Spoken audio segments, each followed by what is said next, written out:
रमज़ान के 3 अशरे होते हैं। पहला रमज़ान का अशरा जो है पहले 10 दिन, उसके बाद में 20 दिन और तीसरा जो 30 दिन होता है वो तीसरा अशरा कहलाता है। हम रमज़ान के तीसरे अशरे में है। अब रमज़ान का महीना ख़त्म होते ही लोग ईद की तैयारियों में जुट गए हैं। लोकमंच वक्ता की टीम आज मोमिनपुरा के बकरा मंडी के पास भादा भाई के किराने की दुकान में हम मौजूद हैं। हमारी टीम की ओर से हम आपका स्वागत करते हैं भादा भाई। और भादा भाई, सबसे पहले तो ये बताइए कि रमज़ान कैसे गुजर रहे हैं? खुदा का फजल है, अल्लाह रब्बुल इज़्ज़त हर ढंग से हमको सहूलियत देते हैं और ये हर ईमान वाले के, हर मुसलमानों की जवाबदारी बनती है कि अल्लाह की दी हुई नियामत का इस्तेमाल करके जो मुक़द्दस महीना आया है कि हमने इसमें रोज़ भी रखना चाहिए, इबादत भी करना चाहिए, इसका एहतराम भी करना चाहिए। शमीम अख्तर भादा, मैं इनके बारे में बता दूं कि ये पूर्व कॉरपोरेटर मोमिनपुरा से कॉरपोरेटर रहे हैं और एक अच्छा दौर इनका चला है। भादा भाई, ये बताइए कि रमज़ान का महीना और लोकसभा की चुनाव की घोषणा, इसमें कैसे तैयारी हो रही है? इसमें चुनाव प्रचार तो अभी मैं देख रहा हूँ कि कुछ कम दिख रहा है मोमिनपुरा में। अब रमज़ान ईद उल फितर होते ही ये एक माहौल बनेगा, चुनावी माहौल, तो आप इसको किस रूप से देखते हैं? कैसे माहौल बनेगा? मैं इसको इस रूप से देखता हूँ कि एक मुसलमान होने के नाते, क्योंकि ये हमारी जवाबदारी बनती है, जब मुल्क में अगर कोई आफत की घड़ी आए, हमने ये नहीं देखना चाहिए कि मेरे साथ नहीं किसी के साथ हो रही है। जब देश तबाही की तरफ जाए तो सबकी जवाबदारी बनती है, उसके मुखालफत में हमने रोड पे आना चाहिए ताकि हर देश का नागरिक अच्छा जीवन जी सके। और ये जो मौजूदा सरकार है, इसके पास सिर्फ नफ़रतों का बाज़ार है। तो विकास भाव जो यहाँ के उम्मीदवार है, उनकी सोच तो जनाब ये है और उनका कहना ये है, मैं हिंदू हूँ या मुसलमान, सिख या ईसाई, मैं कौन हूँ क्या हूँ कोई बात न पूछो, पनघट पे बड़े देर से प्यासा खड़ा हूँ, परदेश में मुसाफिर से कभी जात ना पूछो। परदेश से मुसाफिर की कभी जात ना पूछो। तो ये हर वर्ग के लोगों को मानते हैं, लेके चलते हैं। और मौजूदा सरकार जो है ये जात पात का राजकारण करती है, जिससे आज देश के अंदर एक डर का माहौल है। तो मैं अल्लाह से यही दुआ करूँगा, अल्लाह ताला ये देश को जो हमारे बुज़ुर्गों ने अंग्रेज़ों से लड़ाई लड़ के आज़ाद कराया था, उनकी सोच ये थी कि हम हिंदू मुस्लिम मिल के अंग्रेज़ों के ख़िलाफ़ लड़ेंगे, जान देंगे, जान लेंगे, ताकि हम आने वाले वक्तों में हिंदू मुस्लिम मिलजुल के रहे। लेकिन ये ऐसी सरकार बैठी है कि हमको आपस में लड़ा के वो राजकारण करना चाहती है। तो मैं तमाम हिंदुस्तानियों से, अपने शहर के लोगों से ये अपील करता हूँ कि जब कभी देश में मुसीबत आए तो हमने एक अच्छे इंसान की तरह, सच्चे हिंदुस्तानी की तरह उस मुखालफत में अपना मतदान दे के अपने हक़ अदा करना चाहिए। अभी भारतीय जनता पार्टी ने नितिन गडकरी को, जो बरसरे इक़्तिदार मेंबर ऑफ पार्लियामेंट है, उनको अभी तीसरी मर्तबा टिकट देकर चुनावी मैदान में उतारा है। लोग समझ रहे हैं कि यह हैट्रिक होने वाली है। और दूसरी ओर कांग्रेस पार्टी ने अपने एक संयुक्त और जो उनकी सियासी दल है मिलकर, एक अघाड़ी ने मिलकर जो एक अपनी उम्मीदवारी दिया है विकास ठाकरे को, उनका एक रुझान ऐसा बन रहा है कि एक हो सकता है कि अब सत्ता परिवर्तन हो। तो आपको कैसे लग रहा है, कुछ सत्ता परिवर्तन के? देखो, मुझे विकास भाव ठाकरे जो है ये कोई नए आदमी नहीं है, ये पार्षद भी रहे, आमदार भी है। आज इनका मैं समझता हूँ जो इनका जो राजकारणी जो माहौल रहा है तकरीबन 40 साल से इनका रहा है। और जब नगर सेवक थे तो साधारण वर्ग के जब लोग उनके पास जाते थे तो विकास भाव से मिलके वो बड़े सहज तरीके से उनके घर से निकलते थे कि हम जिस अपने नगर सेवक के पास आए हैं, हमको बैठाता है, चाय पिलाता है, हमारी फरियाद सुनता है और हमारे काम को करके देता है। तो ये हर वर्ग के लोगों से विकास भाव जुड़ा है। कांग्रेस का शहर अध्यक्ष बना तो नागपुर शहर का कोई ऐसा कोना नहीं है जहाँ के लोग या जहाँ उनके पास कार्यकर्ता नहीं है। और उनकी जो लोगों से मिलने का तरीका है, बात करने का तरीका है, वही तरीका इंशाअल्लाह उनको चुनाव में आसानी से जीत देगा। उनका मकसद ही यही है, मैं मोहब्बत हूँ, मोहब्बत की कसम तुम मुझे किसी और नाम से पुकारा ना करो। वैसे नितिन गडकरी के बारे में, और ख़ुद नितिन गडकरी अपने मुंह से भी हमेशा ये कहते हैं कि हमने अंजुमन दिया, अंजुमन पॉलिटेक्निक दिया, मुसलमानों के लिए काफ़ी उन्होंने काम किया। इस तरह के भी प्रचार हो रहे हैं। ये बताइए कि विकास ठाकरे जी का कोई ऐसा कारनामा जो उसको हम उल्लेख कर सकते हैं यहाँ अपने दर्शकों के सामने? बताता मैं आपको, हमारी लड़ाई नितिन गडकरी से नहीं है, जी, हमारी लड़ाई मौजूदा सरकार जो है उसकी नीतियों से है। मुसलमान जो है किसी का बंधुआ मजदूर नहीं है कि जिसको चाहे उसको वोट दे दे किसी के कहने पे। मुसलमान हमेशा देश हित में निर्णय लेता है, हर जनता के हित में निर्णय लेता है। और मुसलमान की सोच ये होती है कि मंदिरों में संग बदे, मस्जिदों में हो अज़ान। मुसलमान ऐसा भारत चाहता है। तो गडकरी साहब ने ठीक है दिए, मैं उनका विरोध नहीं किया, हमको उनकी नीतियों से विरोध है इस पार्टी की।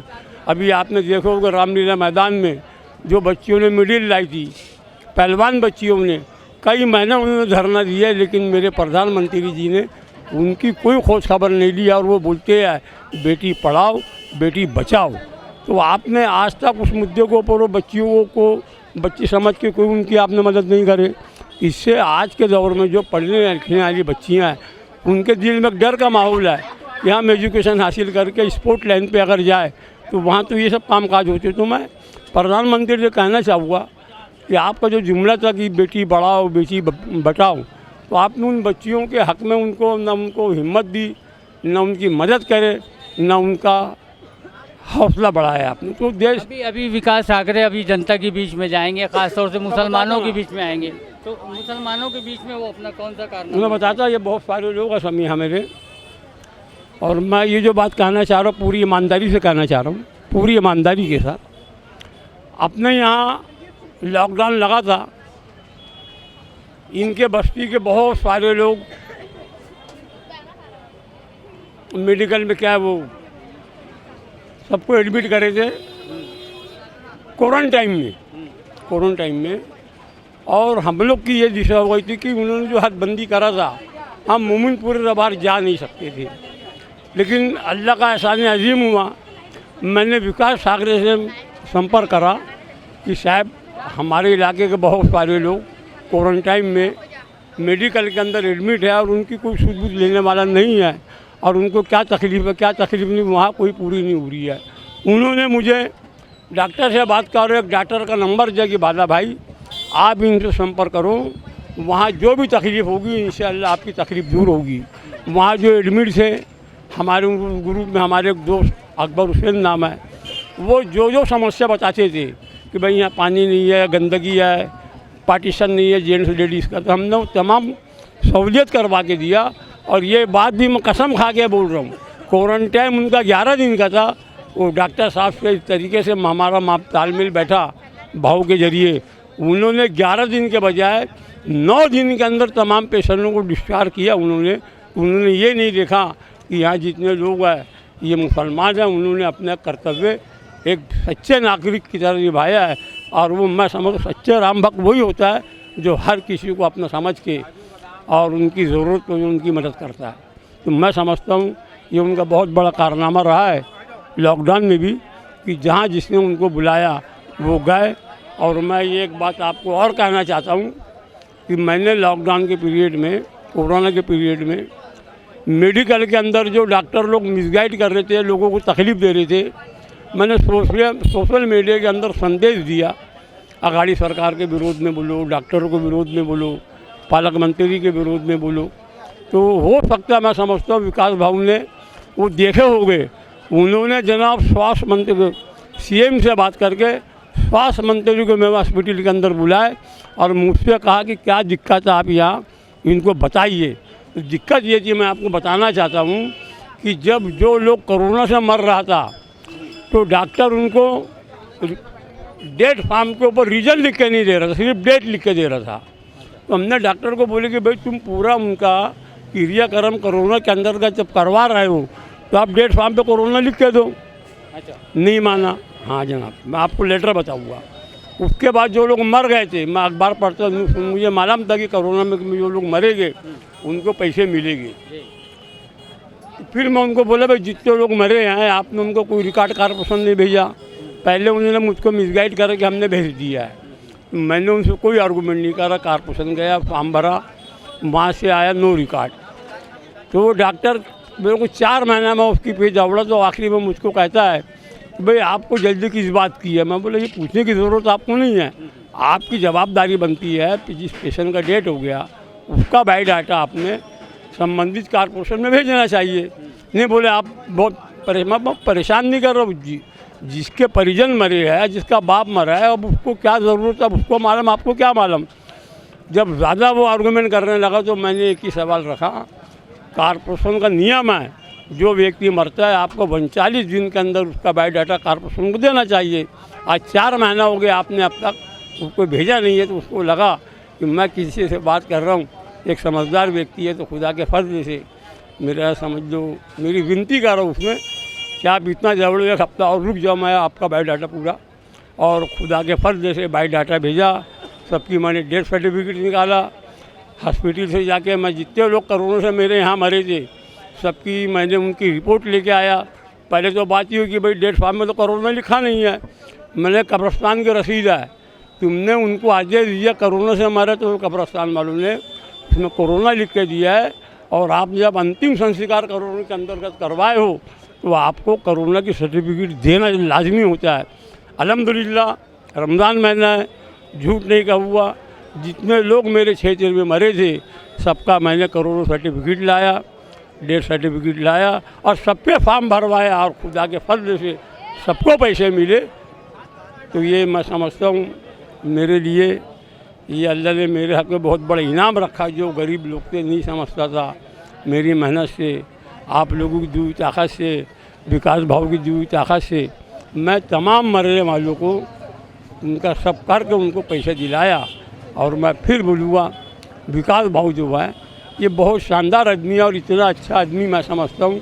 तो जो नाना पटोले भी आए थे, मैं आपको खुल के बात करना चाहता हूँ, नाना पटोले को नागपुर में कोई जानता नहीं था, लेकिन ये विकास भाव की मेहरबानी थी। जितने कार्यकर्ता थे उनके सब ने मिल हमने 4.5 लाख के आसपास वोट दिला है। ये तो स्थानीय आदमी है ना जी, आमदार है ना, तो इसका उसकी अपनी जाति में, आम लोगों में बहुत अच्छा परचेज है। और मैं समझता हूँ विकास भाव ये चुनाव इंशाल्लाह आसानी से जीतेगी।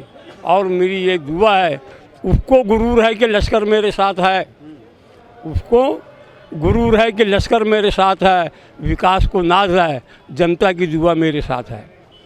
चेहरा खुली किताब है, पढ़कर तो देखिए, जिस रुख से भी देखोगे मुझे जान जाओगे। ये हमारे साथ अभी गुफ्तगू कर रहे थे शमीम अख्तर, जिनको भादा भाई के नाम से यहाँ बच्चा बच्चा जानता है। भादा भाई, ये एक अंतिम सवाल मेरे कि आने वाले इस चुनाव के बाद में जब कॉरपोरेशन के चुनाव होंगे, उसकी भी आपके लिए कोई तैयारी है? आप जैसे आप पहले कॉरपोरेटर रहे। हाँ, मैं कॉरपोरेटर में रह चुका हूँ, और मैं दिल से आपको एक बात ये कहना चाहता हूँ, मैं तमाम नागपुर शहर वासियों को एक संदेश, मेरा चुनाव लड़ना का इरादा भी है, लड़ूंगा, जीतने के मकसद से नहीं। मेरा मकसद है मैं हर मतदाताओं को, हर समाज के लोगों को एक संदेश देना चाहता हूँ कि चुनाव जब कभी भी आए, आप अपना वोट उस उम्मीदवार को दो जिसको कुछ लिखना पढ़ना आता हो। क्योंकि जब इंसान मेंबर बन जाता है, 80% जो गरीब लोग और जो कम समझ लोग हैं उनकी आस हमसे जुड़ जाती है। और जब वो हमारे पास में आएगा अपने बर्थ सर्टिफिकेट लेके, डेथ सर्टिफिकेट लेके, आधार कार्ड लेके, जब वो अपने कुछ फाइल बताएगा, स्पेलिंग फाइल, जब मुझे उर्दू को चे नहीं आता, जीम नहीं आता, जे नहीं, तो मैं इंग्लिश का जेड ये क्या जानूँगा। तो मेरी लोगों से ये अपील रहेगी कि आप वोट उसको दो। अब मेरा अपना सवाल है, मैंने महानगर पालिका में जितने क्वेश्चन उठाया है, सुन लो आप, और अब तक जितने काम करते हुए आया है, ये पूरा मैं पम्पलेट के ज़रिए लोगों के सामने लाऊंगा कि और जो लोग चुनाव लड़ रहे हैं इससे बेहतर इनका रिकॉर्ड है तो मैं उनके हक़ में विड्रॉ ले लूँगा। मैं नहीं चाहूँगा कोई एक अच्छा आदमी जो लोगों के काम आता है, गरीबों के काम करता है, मेरे हाथों उसका नुकसान हो जाए और कोई साबित कर देगा कि भाई ये उम्मीदवार, रिकॉर्ड मुँह पे नहीं, आपसे बेहतर है, ये देख लो, मैं उम्मीदवार को भी पैसे दूंगा 25,000, जो समझाएगा 25,000 उसको भी दूंगा। क्यों? एक अच्छे आदमी का मेरे हाथों कत्ल नहीं होना चाहिए। मेरा सब कुछ ठीक है तो मेरे से जुड़ जाओ। मेरे को समाज को संदेश देना है। आज के हालात के आपको मालूम है, NRC आ रही है ना, जिसको जब हम जनप्रतिनिधि को कुछ आएगा तो समाज को देगा क्या।